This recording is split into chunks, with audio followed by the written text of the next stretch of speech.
Good afternoon. It's Friday, the 14th of June, 2024, just after 1 o'clock. Welcome to UK Column News. I'm your host, Mike Robinson. Joining me today by video link, we have Debi Evans and Ben Rubin. Welcome to the programme, both.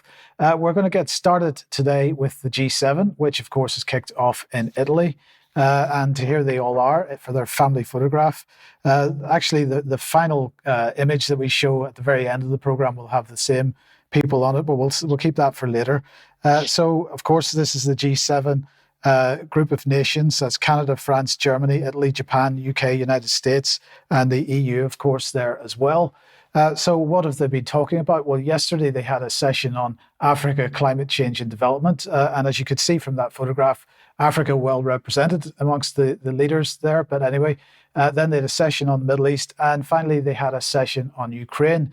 We'll come on to that in 1 second. And then today they're talking about migration and artificial intelligence and so on. So anyway, they were having a session on Ukraine. Here they are. And Zelensky was invited. He was taking part in it. So they were very happy for their virtue signaling photographs to be published. There's Charles Michel and there is Justin Trudeau. I'm sure everybody recognizes him. And of course, Rishi Sunak was there. I'm not sure whether he left this early or not, but anyway, he was there. But what else happened? Well, of course, there was a deal done between Zelensky and Joe Biden. I'm not quite sure how that happened, as you'll see in a second. But anyway, it appears to have happened. They've signed a 10-year bilateral security deal between Ukraine and the United States. They're calling it historic. But of course, it's not really worth the paper that it's written on because it has a get out of jail free card associated with it. And that is that either party can withdraw from the agreement with 6 months' notice. So it doesn't tie whoever the next president of the United States might be into anything. So Biden, of course, then also went on to, and the others went on to announce 50 new sanctions, a crackdown on Putin's war chest. It's always Putin's, it's not Russia. It's Putin because, of course, Saul Alinsky says you've got to personalize everything, and that's what they're doing. They don't like anybody personalizing it in their direction, but they'll do it however they like. So 50 new sanctions, and this includes £50 billion loan, which they are funding by stealing the money from the sanctioned companies and individuals. So money that's been frozen by the G7 is going to be stolen and given to Ukraine instead. And they see this as a long-term funding mechanism. So they're looking forward to doing more of this. We do understand that this is the rules-based international order at work, but where apparently there are no particular rules. Now, as for Joe Biden himself, let's have a look at this little bit of video because there was a demonstration of parachutists. They were all falling out of the sky with various flags attached to themselves, and this one had the G7 flag, and all the leaders were, of course, very excited about that. But Joe got a bit bored, and he decided to walk away. And well, they all gathered around him because they wanted to herd him back into the group again, and they were looking after him very carefully. There are a bunch of videos on social media at the moment. Ben, I see you laughing there, so I'm going to ask you for comment on this because there are a bunch of videos on social media now basically showing the same kind of thing, with Biden losing attention. His attention span isn't that great anymore, losing his attention, drifting off away from the party, and then they all try to gather around him again to herd him back in the right direction. It is a bit pathetic. And my question is, at what point are we going to recognize, or are people broadly going to recognize that this man is not fit for purpose? That's a very good question. It's been going on for some years now, right? Even in the previous presidential campaign, Biden was presenting with what essentially looks like Alzheimer's or dementias or something like that, and nothing has happened in the subsequent 4 years to dispel those impressions. And actually, I think that it's fairly well accepted. It's fairly well accepted at this point. Well, yes, but it's. I just find it fascinating how they are clearly slightly embarrassed about the whole situation, but they're doing their best to put a brave face on it. It's a bit pathetic, but let's just have another example of him giving his speech following the signing of the agreement with Ukraine. It includes major commitments from Ukraine to impact and to implement democratic, economic, and security reforms. Right, social media is just full of clips of a similar nature where he is trying to read from the auto cue, is not capable of doing it anymore. And really, is the United States seriously considering having this man stand for another 4-year term? Now, as I understand it, in the meantime, he is going to take part in a live debate with Donald Trump. I just don't see how that can possibly happen. But anyway, getting back to the G7 and related issues then, in the meantime, we have the BRICS over the last couple of days have been holding a meeting of foreign ministers, and this was taking place in Russia. This is a first gathering of BRICS since the expansion to include Egypt, Ethiopia, Iran, and the United Arab Emirates. Another 15 countries, including Turkey, were there. And one of the things that they did was to complete its de-dollarization program. So we'll talk about that in a second. But before we do, I'll just say that Lavrov on Monday was saying that BRICS countries are developing their own payments platform in order to underpin this whole thing, which is going to allow them to bypass the US dollar. And he said that the platform will improve international monetary system and allow payment in national currencies for mutual trade. Russia, of course, very keen to move its trading partners off the dollar because they effectively feel that they're being held to ransom at the moment. But let's just have a look at a quick comparison between the G7 and the BRICS. So the BRICS is in purple and the G7 is in sort of teal color here. And if we look at the global share of GDP, we see that BRICS is quite well ahead. Share of world population, of course, BRICS is very well ahead. In terms of global oil production, they're quite far ahead. And in terms of contribution to economic growth, they're very far ahead, at least double the economic growth in terms for BRICS as opposed to the G7. So we've got to ask ourselves, when we're looking or we're hearing Western countries banging the war drums as hard as they are, is this the reason for it? But of course, it's not just the BRICS countries that are looking at de-dollarization, because Saudi Arabia has ended its 80-year petrodollar deal with the United States in favor of multi-currency sales. And so what this is an article in India Today, and they're making the point that they've decided not to renew the 80-year petrodollar deal with the US. It expired on Sunday, the 9th of June. The agreement was originally signed in 1974. It's been a key part, according to this article, of US global economic influence, and of course it has. And the article saying, by choosing not to extend this contract, Saudi Arabia can now sell oil and other goods using different currencies, such as the Chinese renminbi, euros, yen, and yuan, instead of only US dollars. This is a really significant development. But before we start thinking that Saudi's doing something positive, we should also just counterpoint that with the fact that Saudi has decided to join Project Mbridge, which is the Bank for International Settlements, sort of Uber CDBC, so CBDC, sorry. So every central bank will have a central bank digital currency, and Mbridge is the glue that connects all the various central bank digital currencies together. So this is going to be what they're describing, a collaborative effort exploring a digital currency platform shared amongst central banks and commercial banks. And as this headline says, it has reached minimum viable product stage, and Saudi Arabia has decided to join. So there we go. That's a quick roundup of the G7 and the sorry state of Western leadership. Debbie, where does that take us? That perhaps takes us to organs for sale. Well, yes, I've been doing a little bit of deep diving and been joining a few dots that I'd like to share with our audience, because I know that we've got a lot of researchers, data crunchers, doctors, and experts watching. So what if, for example, different areas or different countries were going to be targeted by different pathogens, creating epidemics, not pandemics this time, but epidemics? Is it even possible? Many of our regular watchers and listeners will remember the times that I've mentioned Professor James Giordano. So very quickly, I have to read all of these things from my notes because it's so big. James Giordano is chief of the Department of Neurology at Georgetown. He's head of the European Brain Project. He's a member of DARPA. He's the project leader for dual-use neurotechnologies. He's also a member of the Joint Staff of Pentagon. He's published 300 papers, 7 books, and he's authored 20 United States government white papers. Just before this clip I'm about to show you, just remember what he says, a lecture delivering to a military audience, is not science fiction, it's science fact. So, is this possible? Can we spread pathogens about? Have a listen to what he has to say here.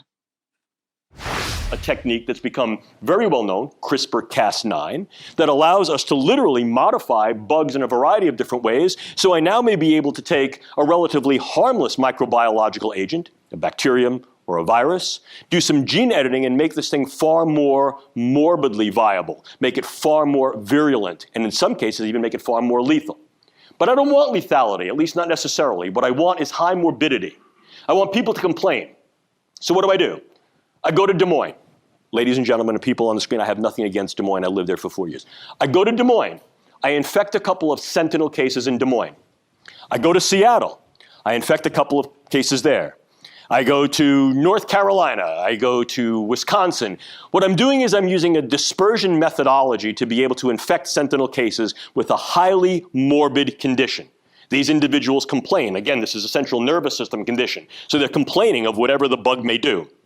It'll produce some cascade of neurological and neuropsychiatric signs and symptoms.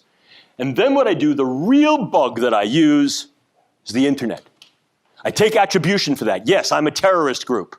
And I have done this by infecting with a highly lethal agent, and the first signs and symptoms of lethality are X, Y, and Z.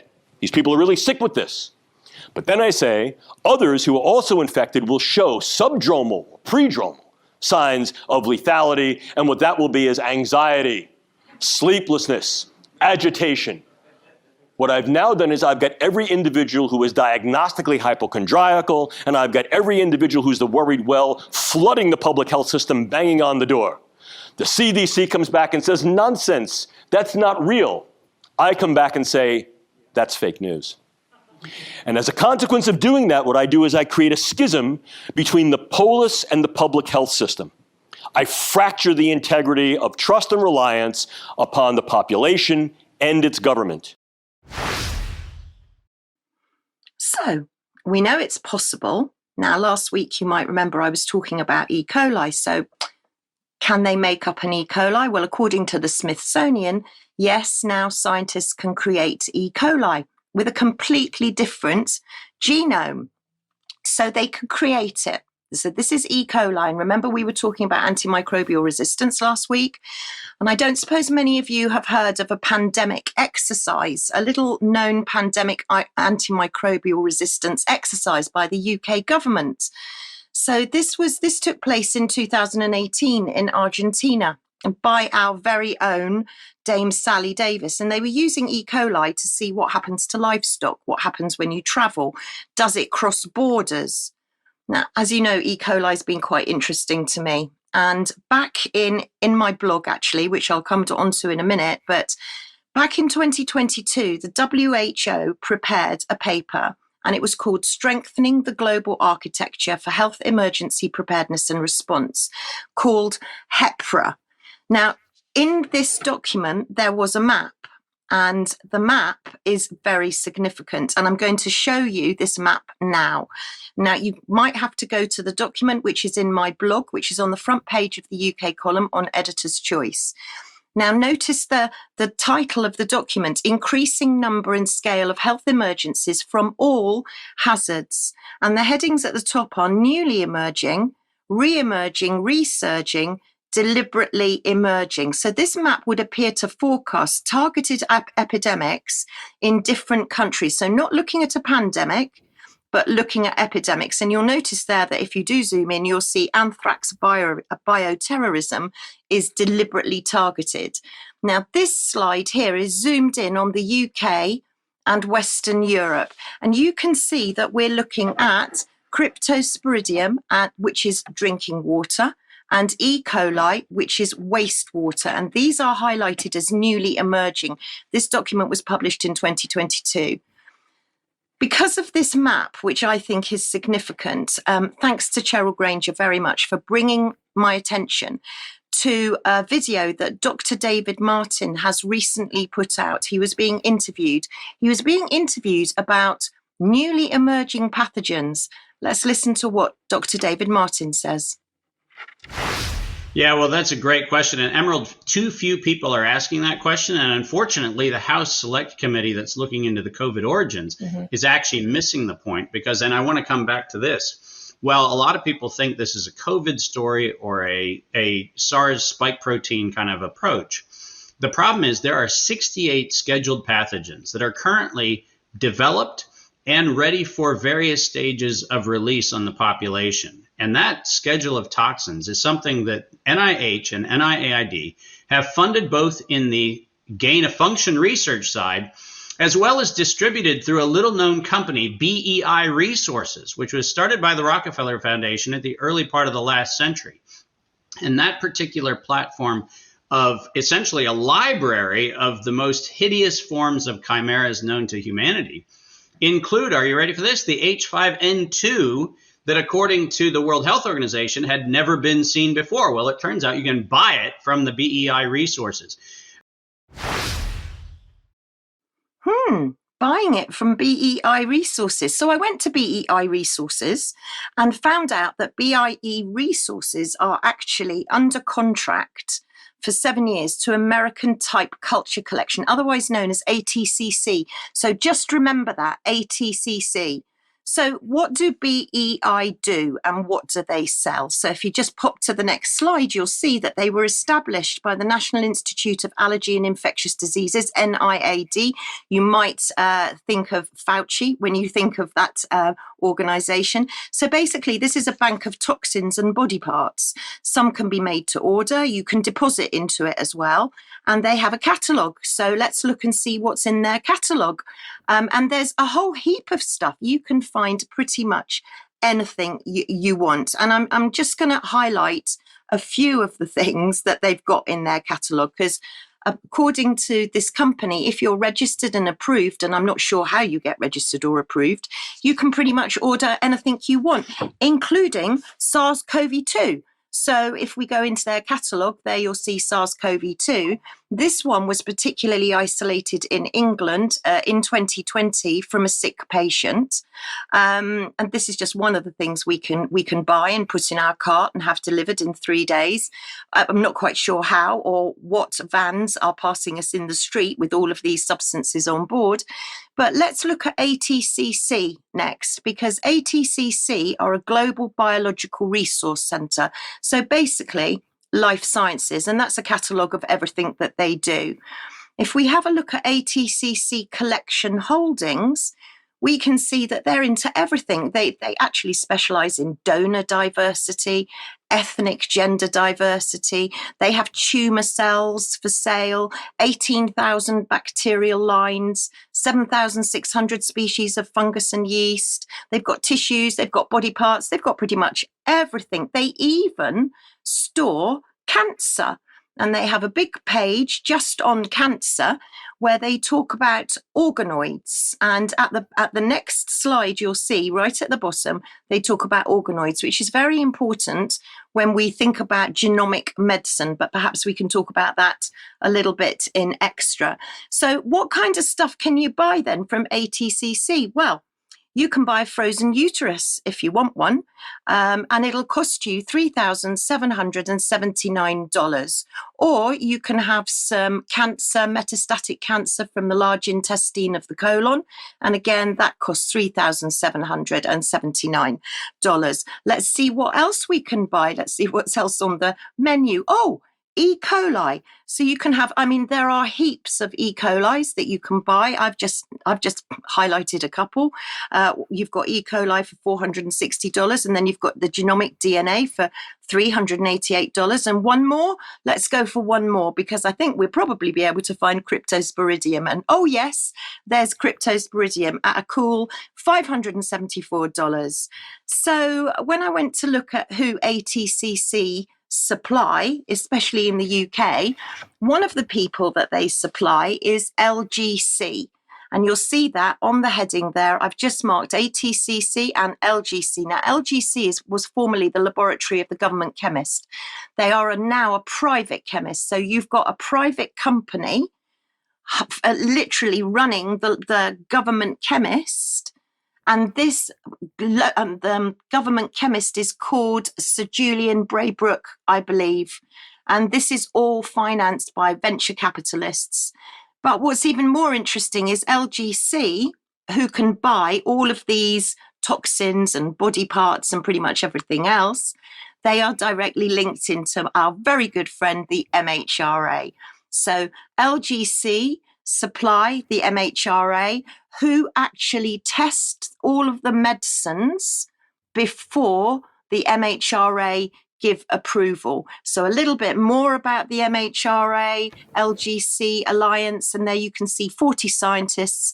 They test the medications so that the MHRA can approve them as safe for patients. And my question is where are your body parts going? If you've had surgery, perhaps, and especially ladies who are having babies, placentas are worth a lot of money. But are your body parts going to academics, to laboratories, for a lot of money being sold? What are you consenting to?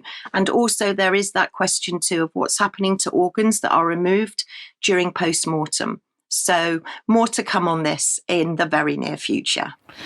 Debi, thank you very much. That video clip at the beginning was incredible. I have no doubt we'll be speaking about this in extra. But Ben, let's move on to you and, queer advertising.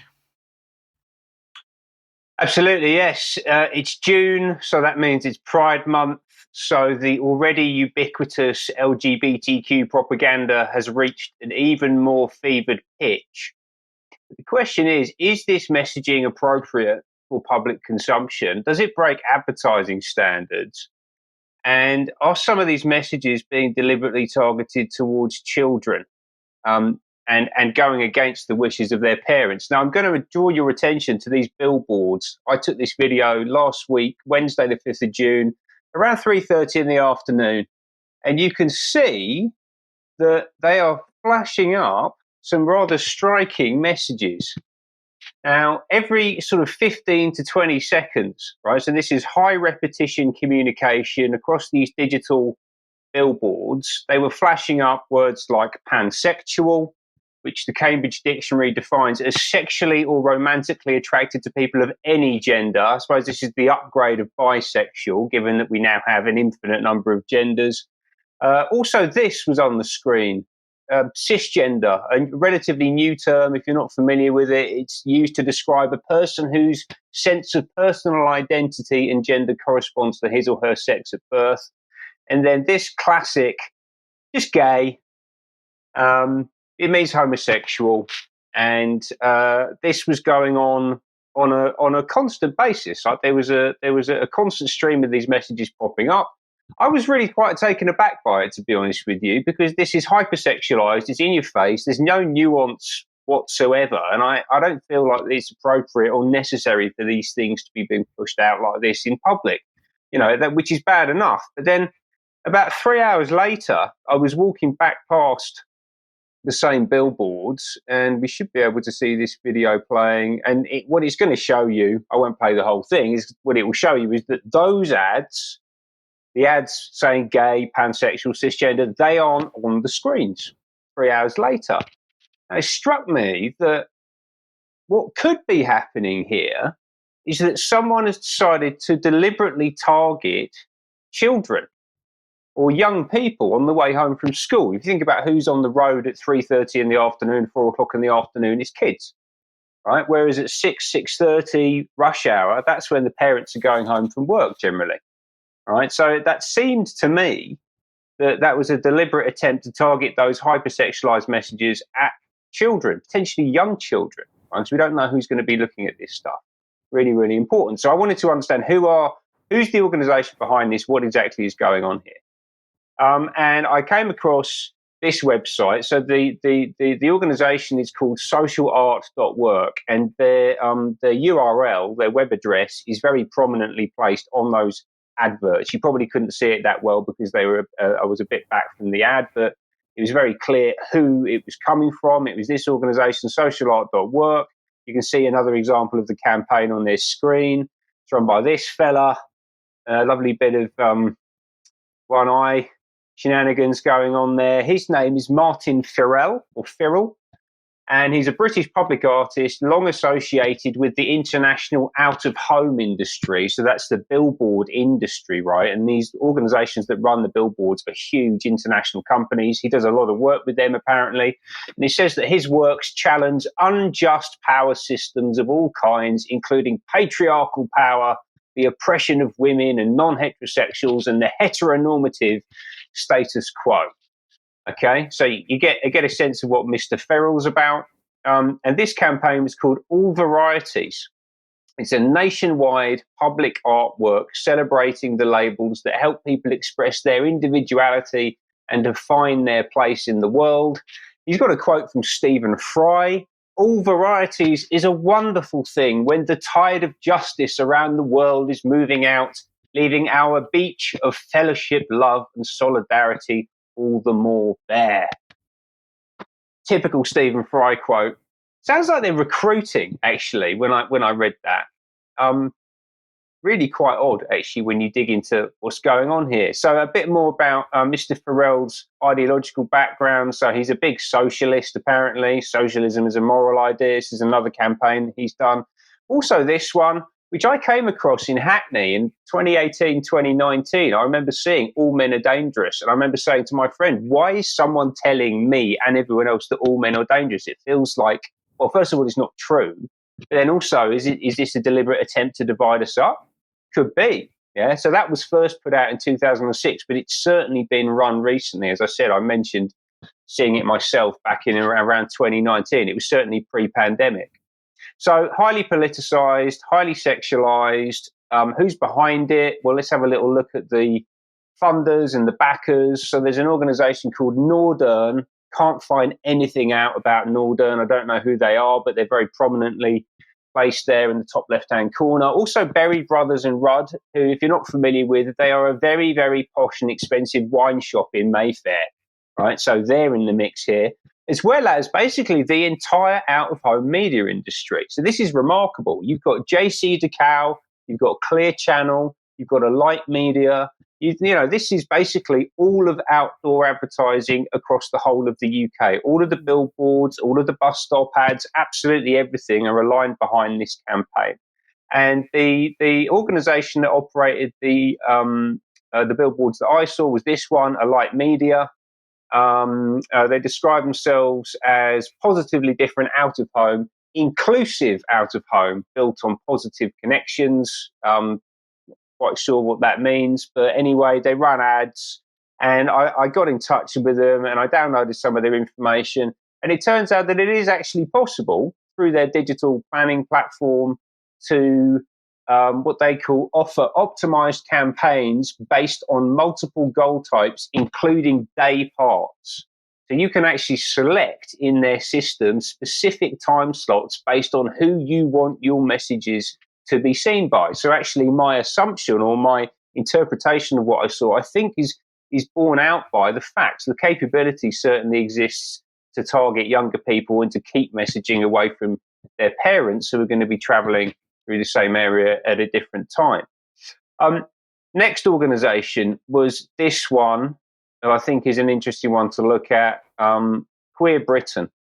And the campaign describes Queer Britain as its museum partner, and Queer Britain is the UK's first and only LGBTQ plus museum. They're based on Granary Square in St Pancras, just behind St Pancras, where the big Google European headquarters, the Facebook European headquarters, the Guardian newspaper, Central St Martin's, a whole bunch of cultural and media and technology institutions are based there. That's where the Queer Britain Museum is based. They've got a load of corporate backing, so from big international drinks companies, Agio to Levi's to M&C Saatchi, the advertising agency, as well as EY, who seem to crop up everywhere I go at the moment.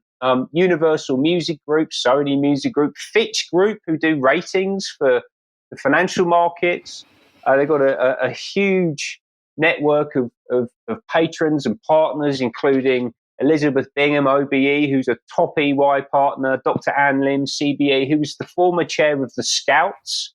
I think it tells you what you need to know about the Scouts.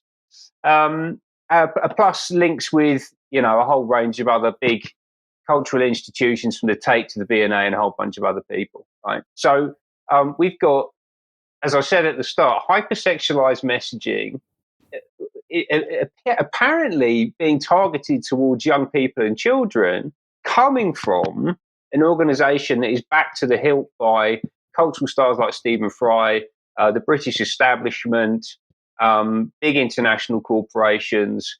And I really just don't understand how or why this stuff is going on. So I got in touch with them. I sent them an email on Wednesday, basically to ask for a bunch of information, but specifically relating to the question, do you view younger people as your target audience for all varieties? And does this have any bearing on the timing of the advertising, like when you're putting this stuff out? Haven't received a response back yet. I think it's probably unlikely that I will. I am going to get in touch with the Advertising Standards Agency, because I actually do think that this is a violation of a part of the code which relates to causing physical, mental, or moral detriment to persons under the age of 18. And this is hypersexualized messaging. I'm not really sure why it's being put out, and certainly some questions I think to be answered about this organisation, what it's up to, and whether all this is legal or not. And thank you very much for that. Okay, if you like what the UK Column does, you would like to support us, we do need your support. Please go to support.ukcolumn.org and you can, there are mechanisms to help us out there. Please do that if you possibly can, because we can only do what we do with your help. But if you can't do that, at the very least, please share anything you see on the various platforms, especially ukcolumn.org and ukcolumnextracts.co.uk. And alternatively, you could pick something up on the UK Column shop. Now, yesterday at 1 p.m., the interview that I did with Andrew Bridgen was broadcast, and that is now on the UK Column website. If you haven't seen that yet, it's quite an interesting discussion. Do watch it. I think you'll be surprised by a couple of things you see on that. So please do watch it and share it, critically share it. A reminder that on Sunday at 10 a.m., we will be having our UK Column live event. Everybody that's on screen will be taking part. We're looking forward to that. Do join us for it. It's going to be an interesting day. And then we will be at the Sounds Beautiful Festival, June 27th to 30th in Wimborne in Dorset, if you can possibly make that as well. We'd look forward to meeting you there. So that's that. Now let's move on then to Northern Ireland, and Dr. Anne McCluskey, who many people will know, was a prominent doctor speaking out on COVID issues in Northern Ireland from the beginning. She subsequently was given a fine of £255 for not conforming with COVID restrictions. And that particular legal issue has been dragging on for quite a long time now. And she ended up in court, in a magistrate's court, where she was seen in front of a district judge who gave her the option to pay the fine or go to prison. And as a result, she is now in prison.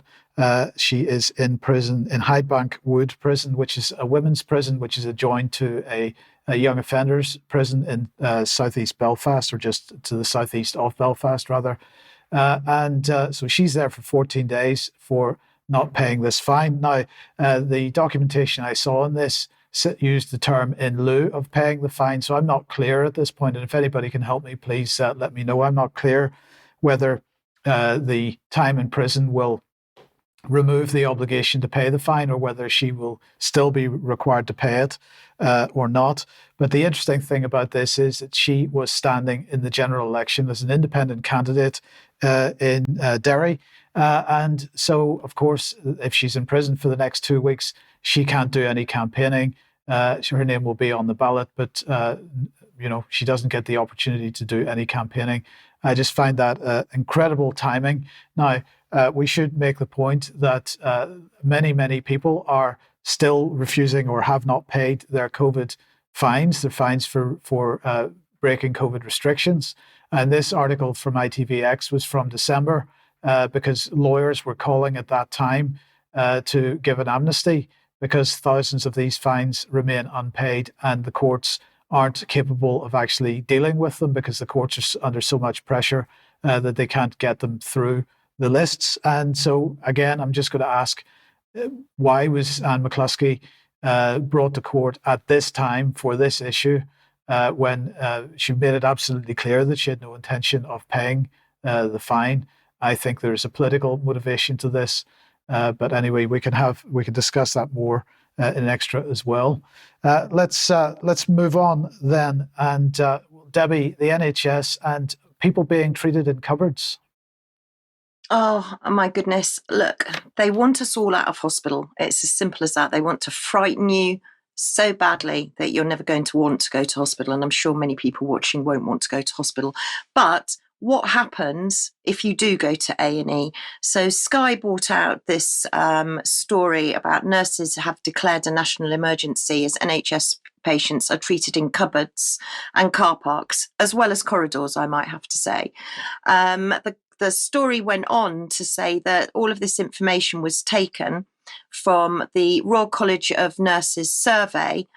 They'd surveyed 11,000 frontline staff and had actually called this a national emergency.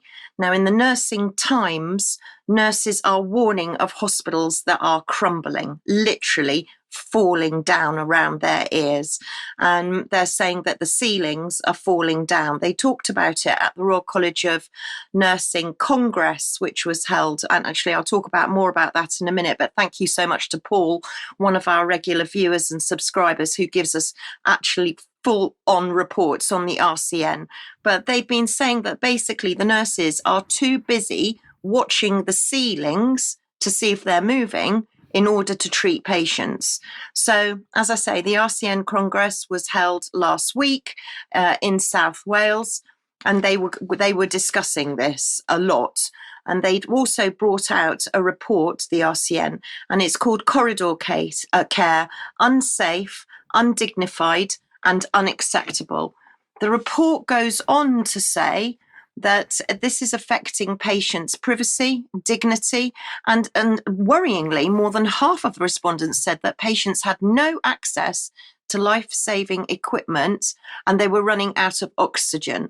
In fact, everything is becoming so normalised now that treating patients in inappropriate areas has been normalised, and it's unsafe, undignified and unacceptable. This was written by Professor Nicola Ranger, who's acting CEO of the RCN. And the RCN put out a very short video about corridor care. Let's have a listen.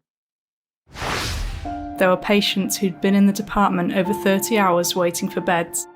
Every cubicle was full, so there were patients on beds and trolleys in the corridors.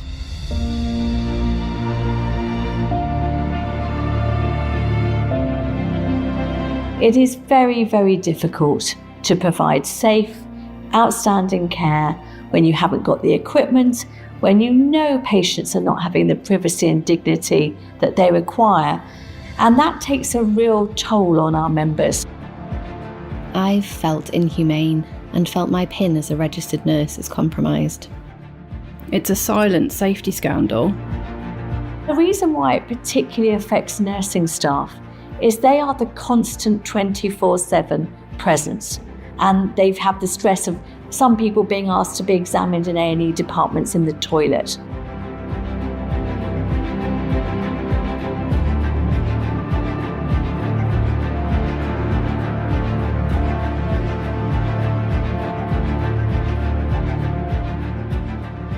What we're putting our patients through is unsafe, undignified, unacceptable, and we absolutely have a responsibility as nursing staff to call it out.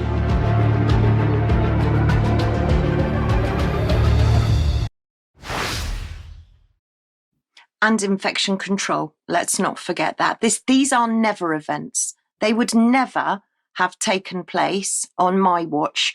And many people that are watching that trained at the same time as myself will be saying the same. However, the message from the RCN, I'm so angry, the message from the RCN doesn't seem to have reached the NHS board. Let's listen to what the NHS board meeting said in February just this year. We have a minimum risk escalation matrix, so that we say that we agree that as a trust, that the trust will not accept delays to patients requiring an ambulance in their place of residence is the highest risk to our system, not necessarily to our organisation, but our system. And then it works down with the lowest risk being business as usual.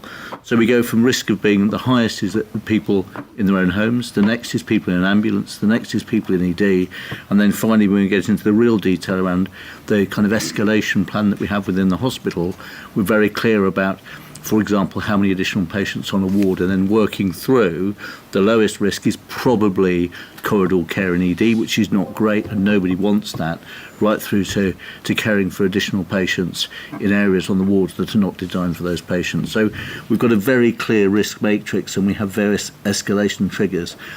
Have we got complete buy-in from everybody? No. It's absolutely a work in progress. So corridor care is acceptable for the NHS board, and yet it's been declared as an emergency from nurses. I suggest the board listen to nurses. I really do. But they don't want us in hospital. They want us out of hospital as quickly as possible. And I've noticed that more and more people, including myself, have got hospital beds in their front rooms. But where do you get these hospital beds from? Because they're saying that you get 10,000 now, we have 10,000 extra hospital beds, which is your bed. So this is a company called Vivid Care, and they're the key supplier to the NHS. Now, I'm not going to go into the mechanics of Vivid Care and who owns it, etc. We'll do that on another news.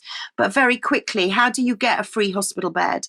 So the way you get a free hospital bed is basically from the NHS, from the council, from a social worker referral, from a GP referral. And in fact, there's not really any criteria. Anybody can have a hospital bed.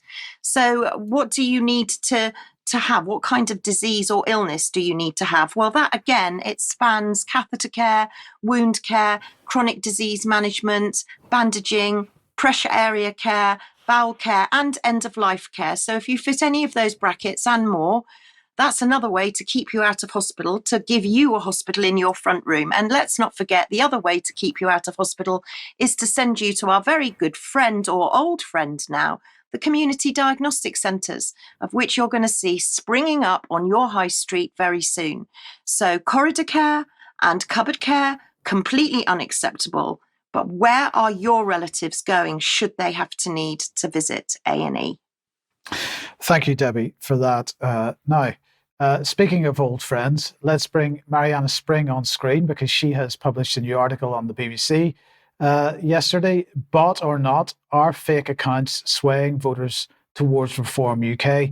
And I just wanted to mention in passing the sheer hypocrisy of this article, because, of course, when it suits her to present the idea that people are using bots on social media, on Twitter and other social media, in order to drive a political narrative, she, of course, has already admitted, and she's quite proud of the fact, that she has used these types of tactics in order to troll people that are what she views as conspiracy theorists. So well done, Mariana. Glad to see you sticking to your standards there. But anyway, sticking with the media, this is really what I wanted to talk about.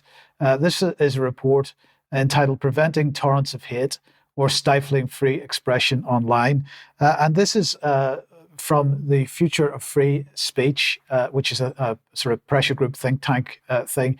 And they're talking about the European Union in particular and all the various legislation that the EU has brought in. But of course, what we see in terms of online safety legislation in the EU is no different to what we see here in the UK.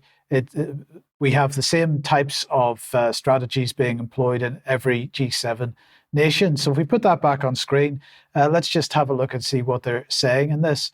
The analysis found that legal online speech, so that's speech which is online, which is legal, it's no way illegal, made up most of the removed content from posts on Facebook and YouTube in France, Germany, and Sweden.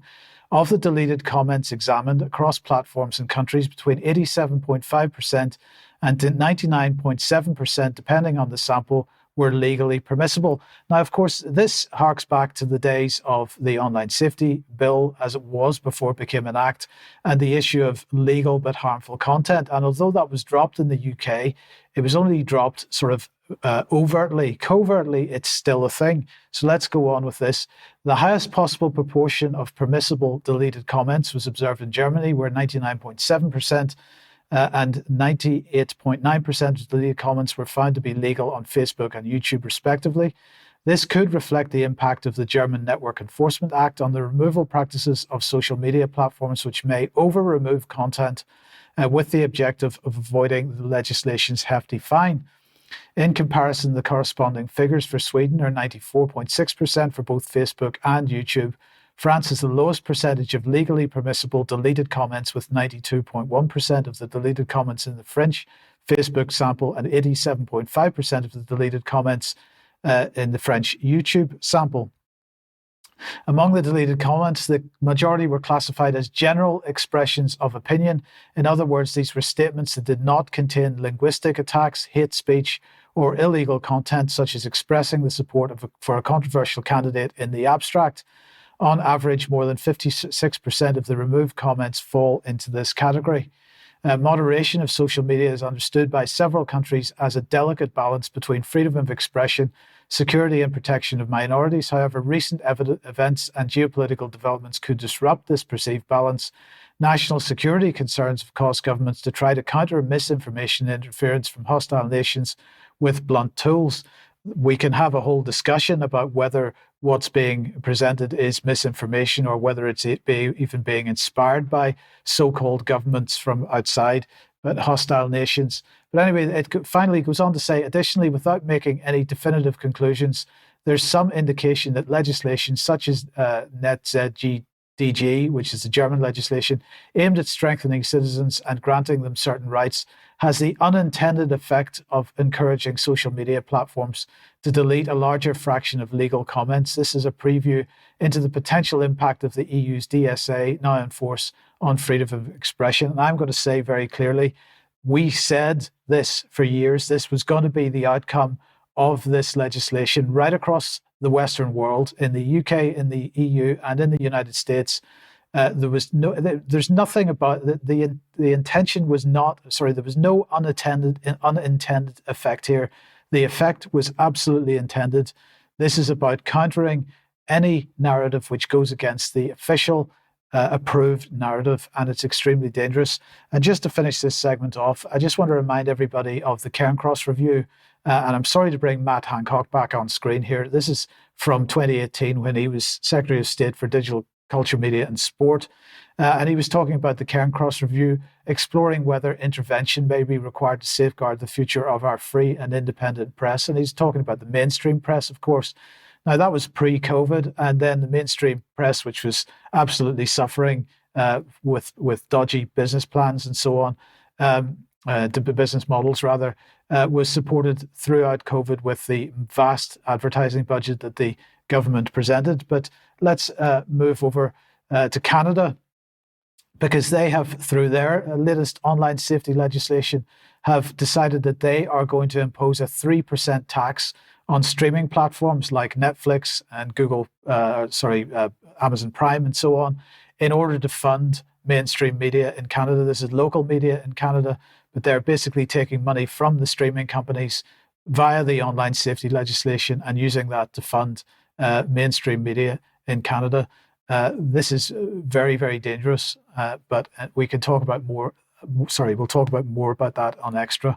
Ben, let's come back to you and, some election news, because perhaps some people will be voting for an AI bot. Well, quite. He probably will get some votes, actually. Yeah, we talk a lot about democratic innovation, new forms of governance, and especially the introduction of advanced tech like AI into the democratic process is a big topic at the moment. And I came across this the other day, AI Steve, who is Brighton and Hove's first AI MP, Policies for the People, by the People. Now, it comes from a new party, it looks like, called Smarter UK, but apparently they didn't register in time as a party for the general election. So Steve, AI Steve, is going to be standing as an independent in Brighton Pavilion. And it's not only a tech-enabled representative, but also a completely new way of formulating policy. So Smarter UK talks about recruiting local people into two groups, one that creates policies, they're called creators, and then commuters, who they're going to get from Brighton rail station, who will then school those policies, and they call those people validators. And any policies that meet a 50% threshold will be adopted. And then the validators will control all of AI Steve's parliamentary votes. And they call this the ultimate form of democracy, right? This is total direct control of your member of parliament. So you can sign up on their website to be a creator or a validator. And then it says here, how can AI Steve actually represent me in Parliament? Well, it turns out that AI Steve is backed up by another Steve, Steve Endicott, who is a Sussex entrepreneur. He's created many of the initial policy ideas and will physically attend Parliament to vote on policies as guided by AI Steve's feedback from his constituents. All right, so I'm just reading this directly from the website. So although Steve maintains a house in Brighton and will use this when attending Parliament, he actually now lives in Rochdale with his new wife, which will restrict his ability to talk to constituents in Brighton and Hove. So they've created this AI platform so that Steve Endicott can live outside of Brighton and still do the job of the MP. It seems incredibly convoluted. And also, this model removes the kind of traditional relationship, human-to-human, peer-to-peer relationship that we're supposed to have with our members of Parliament, right? Because this is Steve, actually.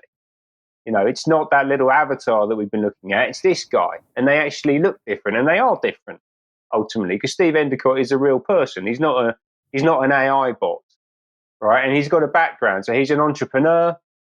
He was the UK MD of a £4 billion turnover travel business, so a pretty successful guy. He describes himself as a capitalist with socialist conscience, which sounds a little bit public-private partnership to me. You know, that remains to be seen. He says he's a green evangelist. Yeah, so he's big into sustainability and particularly the rollout of electric vehicles. And he can bring clear leadership because he's been a company director since he was 25. He understands business, he understands commercial realities, all that kind of stuff. He's not just some silly career politician. But let's dig into this a bit more. So I went to have a look at his LinkedIn profile to find out what all of that actually means. You know, he says he's big in business. Let's find out some more. So he's the chairman of an organization called Neural Voice and another one called Neural River. And these are the AI incubators, the AI technology firms that have been used to build AI Steve and the underlying technology. He also, it looks like, made a bunch of money during the lockdowns, building work from home spaces. So, you know, entrepreneurial, opportunistic, obviously a big fan of lockdowns because he seems to have made quite a bit of money from it. And then crucially, he's also the chairman of this thing, Electric Car Organization, ECO, which provides end-to-end solutions to increase uptake of electric vehicles from testing, leasing, buying, driving to charging the whole way through. Right, so he talks about being a politician with a green agenda, but actually, and really crucially, he's potentially going to make a lot of money out of this as well. Right, so there's a very clear conflict of interest going on that they're not really trying to hide. Right, this is all written into the communication. So why would you vote for him? So there are a whole bunch of reasons. We'll go back to their website here. We can see why would we vote for AI Steve? Well, sensible and practical policies. That's the first thing, right? So they don't employ any career politicians. It's completely staffed by sensible business people. Also very sensible. No political egos. That's good. And they've actually done quite a good job in their policy platform of cutting through the traditional left-right issues. So he's pro-immigration, for example, very pro-immigration, but then also pro-prisons. And those two things would normally be seen as left and right issues. And they've done quite a neat job of bringing those things together. He described himself as practically green. So basically, we've got to save the planet, but we've got to do it in a way that's affordable. Very much driven by technology. So actually, and there's a real interesting little hint here. They've talked about creating AI Steve, but they actually think that they could reform government more broadly with this same technology, right? So they've clearly got big ambitions. Why else would we vote for him? So he's available 24/7, 365. Have you ever tried to get a meeting with your MP? It takes months. They don't reply to you. You have to go to their office. Whereas AI Steve, you can chat to him 24 hours a day from the comfort of your own home, 7 days a week, including bank holidays and Christmas Day. Isn't that convenient? Everything will be transcribed and captured through the platform. You'll have much more involvement with the creation of policies. So this is kind of a bit like it's venturing into the sort of sortition territory that we talked about previously. It's not exactly what it is, but it does strike me that we have a group of creators that are selected from somewhere. It's not specific as to where they come from. And then a bunch of validators, which is just the general public. So interesting to see how that would actually play out and in practice. And then the final point for why you would vote for him is because you can actually control your MP via AI, right? So they want to give you, they want to give me, they want to give the general population total control, and they see this as a potential future model for how parliamentary democracy is going to play out, right? So it's pretty interesting. What are the policies, just very quickly to wrap up? It's Brighton and Hove issues. So big on education and youth. They're talking about cutting tuition fees for university by 50% and paying for that by doubling or even, I think, quadrupling the cost for foreign students. So that, again, they're big on immigration, bringing people into the country.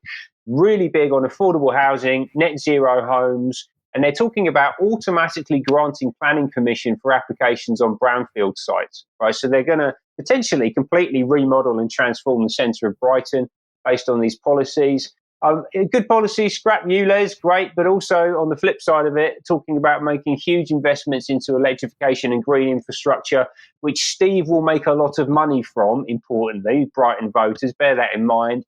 And obviously, because it's Brighton and also because it's Pride Month, he's paying tribute to the LGBTQ plus community and promising to pay for lots of parties for them because they're so special and important. So a big platform, a big move into a technological future, and we'll see how Steve does in a few weeks at the general election.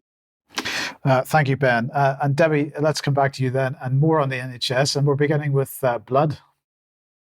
Oh, yes, we're all talking a lot about blood, aren't we, just recently? And there's a very good reason why. So, of course, many of you will know, and we've reported it before, about the cyber attack that took place in London. They've been asking for urgent appeals for blood donors. I can't see that there's going to be a huge queue. However, they're looking for O positive blood type donors because of the cyber attack. So NHS in trouble there.